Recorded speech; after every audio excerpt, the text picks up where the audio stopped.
Helldivers has accidentally just made the Flamethrower the best support weapon in the game by a large margin against the Terminid. And today we're going to talk about how that happened, as well as talk a little bit about the Incendiary breaker and Napalm airstrike as well. So you may already recall that the last update did not actually change anything related to the Flamethrower or even fire damage. So how did the Flamethrower just become the best weapon against the Terminid? First off is the armored enemy balance changes that came along with this update, and if you don't quite recall what that looks like, this is what the change was done to the most recent update. We have toned down the amount of heavily armored units like Biotitans and Chargers on higher difficulties and instead spawn more hordes of smaller units. The difference should be quite noticeable, which it is, and the amount should be at least 30% less than before during bug breaches. So Biotitans and Chargers are going to be less present, however, waves of smaller units will be more present. That change alone indirectly impacts a lot of support weapons. For example, the recoilless rifle, the EATs, and the Quasar cannon are going to be seeing less use due to the decreased amount of armored units. And on top of that, there are going to be a lot more smaller bugs, so the best swarm clearing support weapons are going to receive an indirect buff to their performance. That means basically the machine guns, the arc thrower, and of course the flamethrower all become more relevant now in Terminid play. Especially with the decreased amount of Biotitans, which really I've been seeing about 4 to maybe 5 Biotitans per game as a solo player compared to the usual double-digit amounts. With this decreased amount, the 500 kilo bomb or the orbital precision strike has been more than enough to make quick work of these massive units. Now you may think, well, alright, no problem, we'll just keep the Quasar cannon though to use it against the Chargers. Now that's where the big change really comes in. The Charger Behemoths have now joined the battle on higher difficulties, whereas they previously would not spawn whatsoever. The thing about Charger Behemoths is not that they only have like a cool looking skin or that they may do more damage than regular Chargers. The real problem is Charger's Behemoths are a lot more resilient and can take a lot more hits than regular Chargers before actually going down. I must mention before going on that the rates at which Behemoths spawn in Helldive difficulty are really pumped up. Matter of fact, it does feel like a Helldive difficulty, about 75% or so of the Chargers that spawn nowadays are Behemoths, which is okay, it makes sense. The highest difficulty faces the hardest enemies, right? But either way, to better understand the enemy we're going up against here, let's take a look at both of these Chargers' health pool. The total health pool on the regular Charger is going to be of 1500 health according to the database we have available, whereas the Charger Behemoth we're looking at 1800 health, a full 20% increase. But they do get a bit more dangerous than that. The regular Chargers, you're looking at a head health of 600. The Charger's Behemoth, 850 health. Now that doesn't look too bad, but that's actually an issue. Why is that? The EATs, the recoilless rifles, and the Quasar cannons deal 650 damage per shot. That means it can one-shot regular Chargers to the face, as you may already know. However, for the Behemoth, it now takes 2 shots to the face to get rid of them. That means one full call down of expendable anti-tanks can now only get rid of 1 Charger Behemoth rather than 2 regular Chargers. For the Quasar cannon, that means 2 shots as well, which means you'll be taking about 20 to 30 seconds to deal with each Charger Behemoth. And as we all know, in Helldive difficulty, we're oftentimes dealing with like 2 to 3 charges at once, so those numbers really stack up. And by the way, we're assuming you have a 100% accuracy here and are not missing a single shot. To put it in perspective, it'll now take as many shots to kill a Charger Behemoth with these anti-tank weapons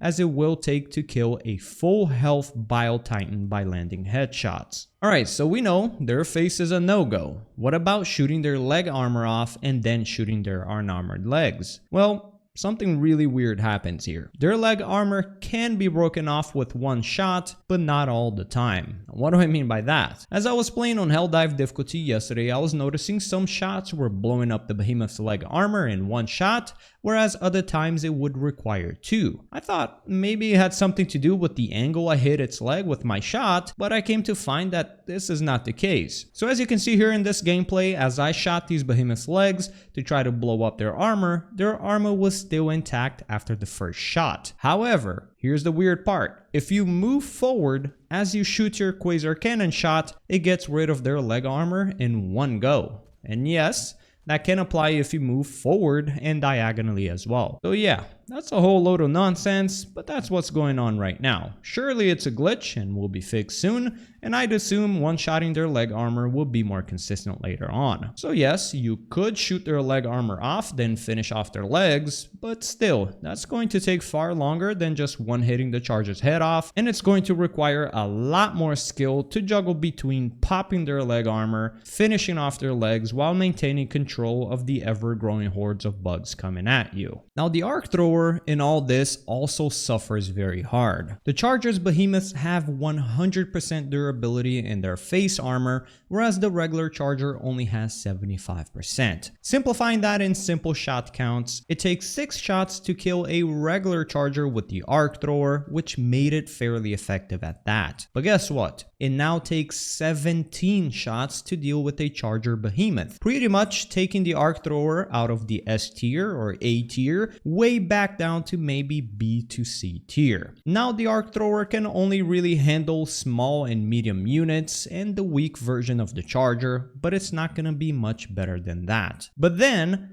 through all this comes the almighty Flamethrower. Where does the Flamethrower come in? The Chargers and Charger Behemoths do share one thing in common. Armor aside, they do share the same health for their legs, and the Flamethrower completely bypasses that armor altogether. So in other words, the Flamethrower will kill a Charger Behemoth just as easily as it kills a Charger, which will take you like 1 to 2 seconds to do so. So previously, it was kind of all up in the air. Which is the best? The Quasar Cannon or the Flamethrower? These were, in my opinion, the 2 top tier support weapons in the game, with the Arc Thrower coming in a bit behind in 3rd place. But now, this patch has indirectly made the Quasar Cannon far less relevant due to the decreased amount of Bile Titans, and also impacted it severely with the addition of Behemoths in higher difficulty play. Whereas in the other hand, as Bile Titans are less prevalent and swarms of bugs are more present, and Behemoths, or not, play no role against Flamethrowers, then the Flamethrowers has just been pushed way above and beyond into the SSS tier. You equip yourself with the Flamethrower and 1 or 2 stratagems to handle Bile Titans, and it's a wrap. You've got yourself the best loadout. And by the way, they accidentally buffed the Breaker Incendiary too, like we said earlier. With the addition of Shrieker patrols and the Incendiary Breaker being able to notoriously one-hit these units from even miles away, then yeah, this S tier primary weapon also just became SSS tier. Combine all that with the fact that we're getting more small bugs and less big bugs, and this powerful swarm clearing primary weapon just got yet another increase in potential. On top of that, of course, the Napalm airstrike, which also was already an S tier swarm clearing stratagem against Terminids, now became even better. Again, due to the increase of swarms of bugs. So all in all, the fire loadout has just been indirectly buffed to god tier level, while the Quasar Cannon, EATs, and recoilless rifle received a bit of a nerf. Although not too much there, they're just a bit more relevant now. Whereas the Arc Thrower was pretty much murdered. All of this kind of concerns me a little bit, as Arrowhead is aiming to increase variety in builds, which I am totally in agreement with. But this patch accidentally has made a certain loadout the one true king against bugs. Everything else is just going to be a lot worse, and there's just not too much you can do about that without tweaking some things around. Now here's the thing, this is not a rage baiting video, okay? It's an informational video that hopefully will reach Arrowhead and they can take a look at the way the meta has accidentally shifted and potentially harmed the build variety instead of promoting it. Thank you Helldivers for watching.